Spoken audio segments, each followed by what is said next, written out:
देश में अब तक भगवान श्री राम के नाम पर सियासत होती आई है, लेकिन अब भगवान श्री कृष्ण भी इसके केंद्र में आ गए।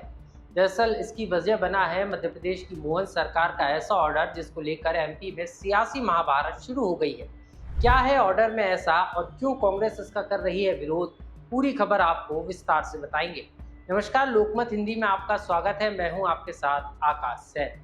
दरअसल अभी तक श्री कृष्ण जन्माष्टमी पर धार्मिक आयोजन किए जाते रहे, लेकिन अब जन्माष्टमी को लेकर एमपी की मोहन सरकार ने नया आदेश जारी किया है, जिसमें प्रदेश के सभी शासकीय और अशासकीय स्कूलों में और कॉलेजों में श्री कृष्ण जन्माष्टमी को लेकर सांस्कृतिक कार्यक्रमों के साथ ही भगवान श्री कृष्ण के जीवन से जुड़े प्रेरक प्रसंगों को लेकर कार्यक्रम आयोजित करने की बात कही गई, जिसको में साफ तौर पर कहा गया है कि भगवान श्री कृष्ण के जीवन से जुड़े विषयों पर सेमिनार कॉलेजों में आयोजित किए जाए।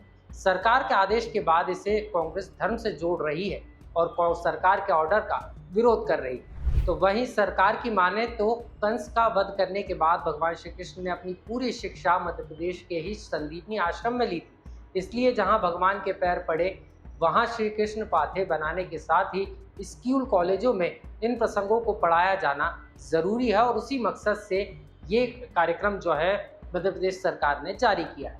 मैं समझ ही नहीं पा रहा कि सरकार शिक्षण संस्थानों को क्यों बर्बाद करने पे लगी है। शिक्षण संस्थाएं केवल पढ़ाई के लिए, एक अच्छे एटमॉस्फेयर के लिए होती हैं। धार्मिक आयोजन के लिए अवकाश रहता है। सारे लोग हिंदू मुस्लिम जिसको जिस तरह मनाना होता है मनाते हैं। हमने अभी राखी, हमारी बहनें आई मानने, जन्माष्टमी के कई आयोजन में हम भी जाते हैं। लेकिन आप शिक्षण केंद्र में अनिवार्य करते हो, फिर एक तरफ आप मदरसों के ऊपर उंगली उठाते हो, तो किस तरह ले जाना चाह रहे हो? तो ये देश संविधान से चलेगा और इसीलिए संविधान बहुत अच्छा है जिसको सबने एक्सेप्ट करा। संविधान से चला, गोडसे की विचारधारा से नहीं चला। मध्य प्रदेश भगवान श्री कृष्ण और भगवान श्री राम के वास से प्रेरित और पावन भूमि है।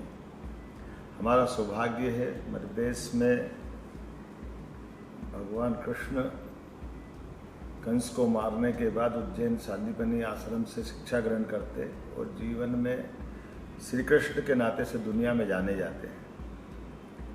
ये मध्य प्रदेश का ही सौभाग्य है जहाँ नारायण धाम है, जहाँ भगवान कृष्ण और सुदामा से मित्रता हुई, अर्थात गरीब और अमीर की मित्रता का सबसे श्रेष्ठ स्थान है।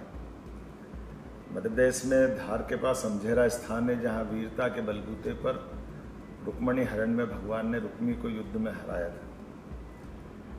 मध्य प्रदेश में ही इंदौर के पास जानापावत में वो स्थान है जहाँ पर विनम्रता और श्रद्धा से परशुराम जी से सुदर्शन चक्र भगवान श्री कृष्ण ने प्राप्त किया।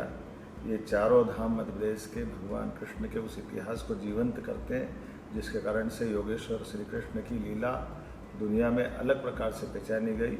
आइए हम सब मिलकर के मध्य प्रदेश के इन धामों को जन्माष्टमी के साथ भी स्मरण करें और जन्माष्टमी के बाद भी सरकार के द्वारा जहाँ जहाँ भगवान श्री कृष्ण के चरण पड़े हैं ऐसे स्थान को तीर्थ बनाने के लिए सरकार ने संकल्प लिया है।